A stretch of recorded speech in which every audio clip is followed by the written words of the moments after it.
A 12-year-old boy holds a sharp blade, his hands trembling as he watches the prisoner kneeling before him. This is his final test, his first execution. In feudal Japan, this wasn't terror. It was simply training for a young samurai. Hollywood sold us a fantasy of honorable warriors, but the truth of the Bushido code was infinitely more brutal than any film dared to show. Prepare to discover the practices that transformed children into killing machines. Training began at age 3. It was no game. At age 3, a child of the warrior class was ripped from childhood and thrown into relentless military discipline. From ages 3 to 7, they learned absolute obedience to their lord and that they should not fear death. While other children played, they were already training with wooden weapons. Pity and compassion were erased from their minds. All that mattered was serving their daimyo until their last breath. From ages 8 to 11, the training intensified brutally. He learned to ride and use the mamorigatana, a lightweight metal sword. But here's what Hollywood never shows. The archery training wasn't on wooden targets. The young samurai shot at live dogs chained up, killing them with a single arrow to develop deadly accuracy. Then he hunted wild boars. It wasn't a sport, it was psychological conditioning to kill without hesitation. At 12, the blood-curdling part, the boy was ready for war. He didn't stay in the rear. His job was to execute prisoners of war and criminals. A 12-year-old boy decapitating human beings, mandatory. It was the rite of passage. Physical training was torture. They were sent into forests in winter, naked for hours in the snow. Bodies trembled, lips blue, unable to move. Others lay under icy waterfalls, meditating while freezing water hammered their bodies. Deprivation of food, water, and sleep was routine. They needed to function in extreme conditions because there would be no comfort in war. Sepuku, also known as harakiri, was indescribably brutal. Hollywood romanticizes it as a noble act, but the reality was agonizing and calculated. It was not a quick or merciful death. It was a slow process to demonstrate absolute courage in the face of extreme suffering. The warrior, dressed in a white kimono symbolizing purity, knelt on a wooden platform. He was entitled to a last meal and 2 doses of sake, drunk in 4 specific gulps. The number 4 in Japanese even sounds like death. Before the blade, he composed a farewell poem, elegant and serene, kept as part of his legacy. Then came the moment of truth. He took a tanto, or wakizashi, a short sword, sharp as a razor, and plunged it into his left abdomen. The cut began deep and was pulled horizontally to the right, tearing viscera and exposing internal organs. In some cases, he made a second vertical cut, creating a cross in the abdomen, called jumonji giri. In this extreme version, without a kaishakunin to decapitate and end the suffering, the samurai would sit in silence, hands covering his face, and bleed to death, a process that took hours. Throughout the entire process, he could not scream, groan, or show any weakness. Some were given cloth to bite on, not to relieve pain, but to prevent involuntary sounds. Demonstrations of self-control separated the true samurai from the coward. The reasons were numerous and shocking.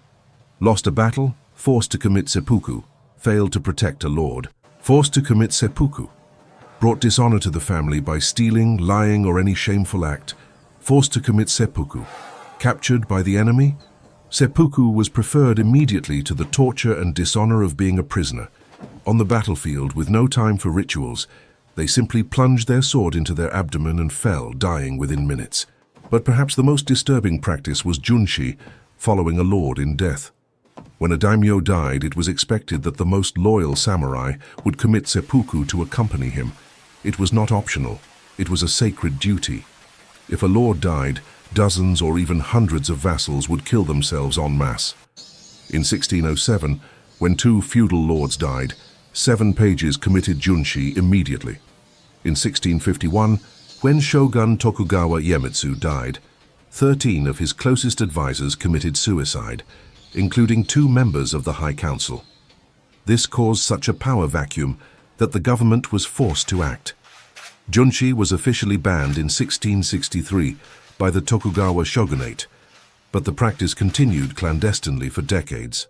Stop and think. What would you do if your boss died and society expected you to commit suicide to prove loyalty. It's impossible for modern minds to fully comprehend. Leave your opinion in the comments about this controversial practice from samurai history. Women of the samurai class were not exempt from this brutality. They were also trained to accept death as part of their duty. The female ritual equivalent to seppuku was called jigai, and although different in method, it was equally lethal. When a samurai committed seppuku or defeat was imminent, wives and daughters knew exactly what to do. They would take a tanto or kaiken, a short dagger, and sever the jugular veins of the neck with a single vertical blow. Death came in seconds, but before making the fatal cut, women would tie their knees together. Why? To ensure that even in the convulsions of death, bodies remained in a dignified and graceful position. They preferred death to being captured, raped, or tortured by the enemy. It wasn't paranoia. On the battlefields of feudal Japan, captured women faced horrific fates, and jigai was seen as the only way to preserve honor and dignity. Some female samurai, known as onabugisha, were trained warriors who fought alongside men using naginatas, long and deadly halberds. Tomoe Gozen, one of Japan's most famous female warriors, was feared in battle for her superhuman strength and courage. But even these fierce warriors knew that if captured, jigai capture was the only honorable way out. The Bushido code wasn't just about death. It was about absolute loyalty and total sacrifice. A masterless samurai called ronin was considered the deepest form of dishonor. The word ronin literally means wave man, someone who wanders aimlessly like ocean waves. If a daimyo died and didn't explicitly order in writing that samurai not commit junshi, death, they were obligated to kill themselves.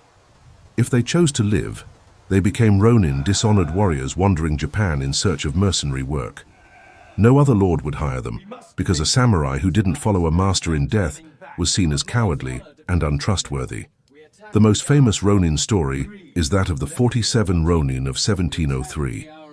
When Master Asano Naganori was forced to commit seppuku after assaulting a government official, his 47 samurai became ronin. They spent almost 2 years planning revenge, living as mercenaries and drunkards to deceive authorities. On a winter night, they stormed the mansion of the officer responsible for their master's death and beheaded him. After completing their revenge, 47 ronin marched to their lord's tomb, placed the enemy's head before it, and one by one committed seppuku.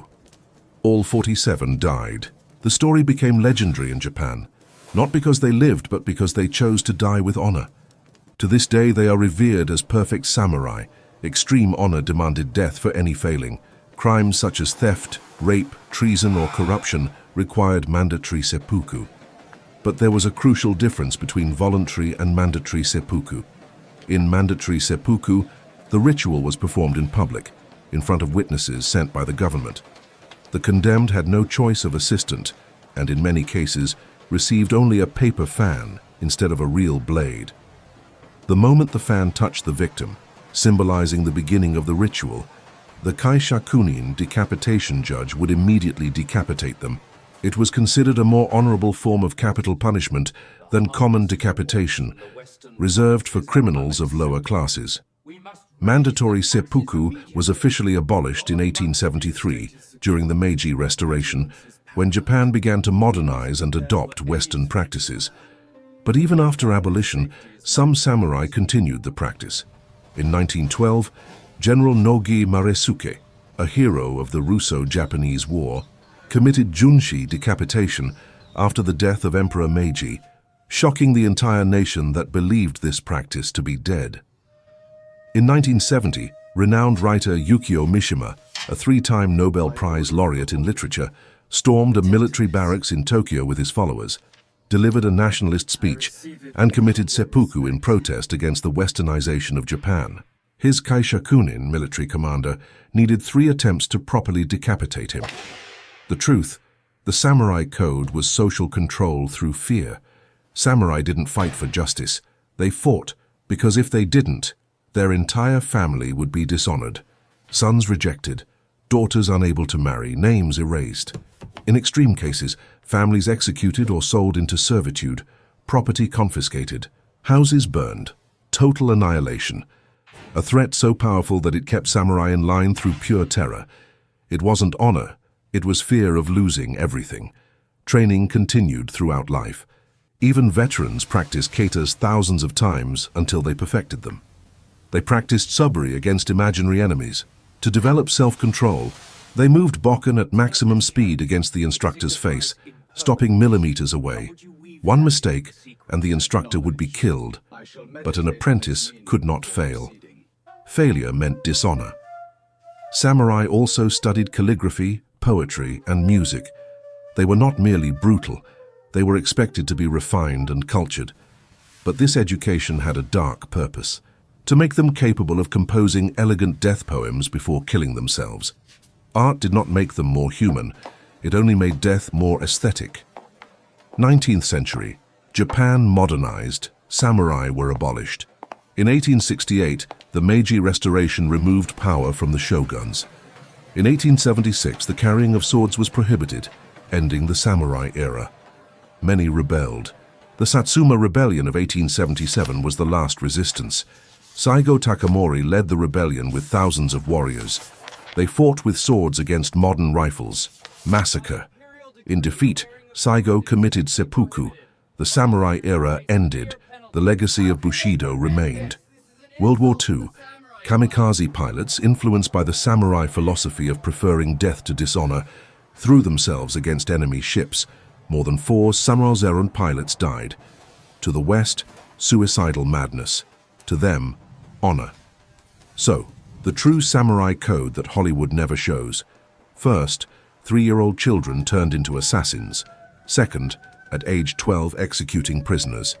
Third, training including physical torture in the snow and icy waterfalls. Fourth, seppuku was a slow and agonizing death by cutting one's own abdomen. Fifth, when a lord died, dozens or hundreds of samurai committed mass suicide. Sixth, female samurai cut their own throats, tying their knees together to die with dignity.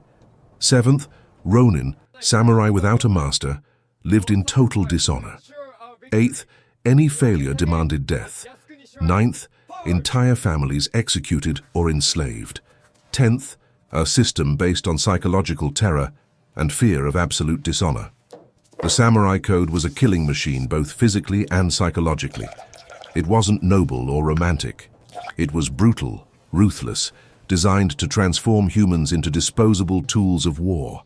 Hollywood portrays honorable samurai fighting for justice. The reality was warriors traumatized from childhood, conditioned to value death more than life, living under the constant threat of having to be disemboweled for any failure. This is the truth no one wants to admit. Bushido was oppression disguised as philosophy, and it worked perfectly for centuries. If you were shocked to discover how brutal and much darker the samurai code was than Hollywood portrayed, leave a like and subscribe to the channel for more historical revelations that will turn everything you thought you knew upside down.